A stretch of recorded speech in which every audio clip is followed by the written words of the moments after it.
अस्सलाम वालेकुम दोस्तों, क्या हाल है। उम्मीद करता कि आप सब खैरियत से होंगे। आज मैं आपके सामने एक छोटा सा वाक़या बयान करने जा रहा हूँ। एक शख्स बहुत ही नेक था, उसका एक बाग था। वो उस बाग से जो भी उस पैसे कमाता उससे अपने खर्चा के लिए और अपनी औलाद की परवरिश करने के लिए पैसे बकाया रखता। दूसरा जो भी उसको मुनाफा उससे होता वो उसको खर्च कर देता, यानी कि अल्लाह की राह में ज़कात के तौर पे गरीबों मस्कीनों में तकसीम कर दिया करता था। हमेशा वो इसी तरह करता था। अपने लिए सिर्फ वो इतना ही रखता था कि जितने से उसके अपने घर का खर्चा चल सके और बच्चों की अच्छी तरबियत कर सके, सिर्फ वो इतना ही रखता था। एक दिन वो फोत हो गया, और जब फोत हुआ तो उसको दफनाने के बाद उसके दो बेटे थे। बेटों ने फैसला किया कि हमारा वालिद जो था वो बेवकूफ़ था। क्यों? वो माँ बाग से इतने ज़्यादा मुनाफा उसको हासिल होता था कि वो गरीबों मस्कीनों में तकसीम कर दिया करता था। हमारे लिए उसने कभी कुछ बचा कर रखा ही नहीं कि आज हम अच्छी ज़िंदगी गुजार सकते।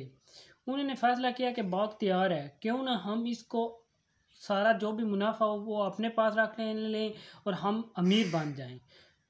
उन्होंने सोचा, दोनों भाइयों ने जब उन दोनों के दरमियान वायदा हो गया तो उन्होंने कहा कि कल फल तोड़ने का दिन है, और उस दिन कल हम लोगों ने जो गरीबों मस्कीनों में तकसीम करने का दिन है जो हमारे वालिद तकसीम किया करते थे। उन्होंने फ़ैसला किया कि हम रात को ही सारे बाग से जाएंगे और फल तोड़ लेंगे, और उनको बेचकर अब जो भी उससे मुनाफा होगा वो अपने पास रख लेंगे। जब उन दोनों ने रात को उठे और उन्होंने फैसला किया कि अब हम रात को चलते हैं और सारा बाग से फल तोड़ लेते हैं। जब वो बाग की तरफ गए तो देखा कि बाग में आग लगी हुई है। सारा उनका बाग जो भी है जल कर राख हो गया है। जब उन दोनों ने ये देखा तो वो तौबा करने लगे। उन्होंने एक दूसरे को मलामत करने लगे कि तूने मुझे बुसलाया है कि अल्लाह की राह में ज़कात ना दें। नतीजा ये निकला कि उन दोनों का बाग जो था वो सड़ का राख हो गया था। उनको हिस्से में कुछ भी नहीं है। ये बरक़ात थी सिर्फ ज़कात देने की।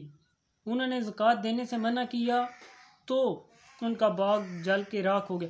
उनका वालिद अल्लाह की राह में ज़कात दिया करता था, और उससे जिससे उसका बाग हरा भरा रहता था उससे कई गुना ज़्यादा मुनाफा होता। जो भी मुनाफा होता वो अल्लाह की राह में खर्च कर दिया करता था। और आजकल हम जो लोग हैं, हम अपने माल से 1 रुपए तक ज़कात देने के लिए नहीं देते। क्यों? हम कहते हैं कि हमारा माल कम हो जाएगा। माल कम नहीं होता, ज़कात देने से रब उसमें बरकत डाल देता है। हज़रत उमर रज़ी अल्लाह ताला अन्हा के दौर में ज़कात जो नहीं देता था, हज़रत उमर रज़ी अल्लाह ताला उनके खिलाफ़ जंग का, जिहाद का ऐलान कर दिया करते थे। जिहाद पे इतना ज़्यादा ज़ोर दिया गया, जहाँ पर नमाज का ज़िक्र है वहाँ ज़कात का भी ज़िक्र साथ में आया हुआ है। एक दफ़ा हज़रत उमर रज़ी अल्लाह ताला अन्हा, हज़रत उस्मान गनी रज़ी अल्लाह ताला अन्हा का वाक़या है। एक शख्स को शहद की ज़रूरत पड़ी। उसको पता चला कि हज़रत उस्मान गनी रज़ी अल्लाह ताला अन्हा के पास शायद कुछ है। वो गए हज़रत उस्मान गनी रज़ी अल्लाह ताला अन्हा के पास।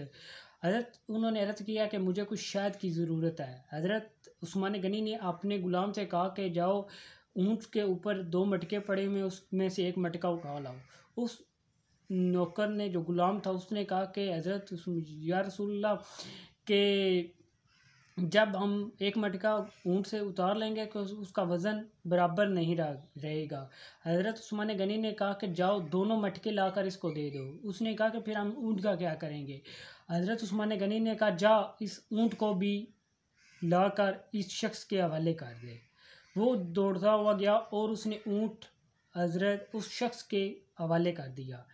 जब हज़रत उस्मान गनी ने उस शख्स से पूछा कि तुमने, जब मैंने तुझे मटका दोनों लेने को कहा, पहले एक को कहा, जब दूसरा भी कहा तो तुम नहीं गया, जब ऊँट का कहा तो तुम चले गए। उस गुलाम ने कहा, मुझे डर था कि शायद आप मुझे उस शख्स के साथ ही ना भेज दें कि जा तुम भी इस शख्स के साथ चला जा।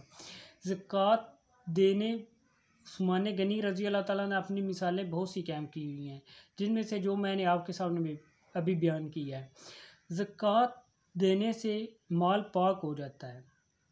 जो आजकल ज़कात नहीं दे रहे उनके माल, एक पहली वीडियो में भी मैं आपको बता चुका हूँ कि आखिरत वाले दिन जो भी हम लोग माल जमा कर रहे हैं, इसकी तख्तियाँ बनाई जाएंगी और दोज़ख की आग में गर्म की जाएंगी।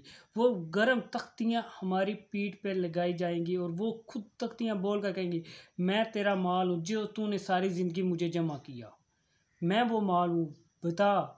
वो गर्म तख्तियाँ जिस्म के साथ चिपक जाएंगी। उस दिन बताओ क्या जवाब रब के सामने दोगे इस माल जमा करने का। आज हर बंदा, हर शख्स यही चाहता है कि मेरे पास बंगला, गाड़ी हो, पर वो ये नहीं चाहता कि मेरे पास मेरी आखिरत अच्छी हो। मेरे दोस्तों, भाइयों, बुज़ुर्गों, यही ज़िंदगी है जिसमें हम लोगों ने आमाल करने हैं। अगर हम अच्छे करेंगे तो हमारी आखिरत अच्छी होगी, अगर बुरे करेंगे तो हमारी ज़िंदगी। ये इस्लाम कोई मुश्किल नहीं है, सिर्फ इसको समझने की ज़रूरत है, इस पर अमल करने की ज़रूरत है। जिन लोगों ने इसको समझा, इस पर अमल किया, वो इस दुनिया में भी कामयाब हुए और आखिरत में भी कामयाब हैं। आज के लिए इतना ही। खुदा हाफिज़।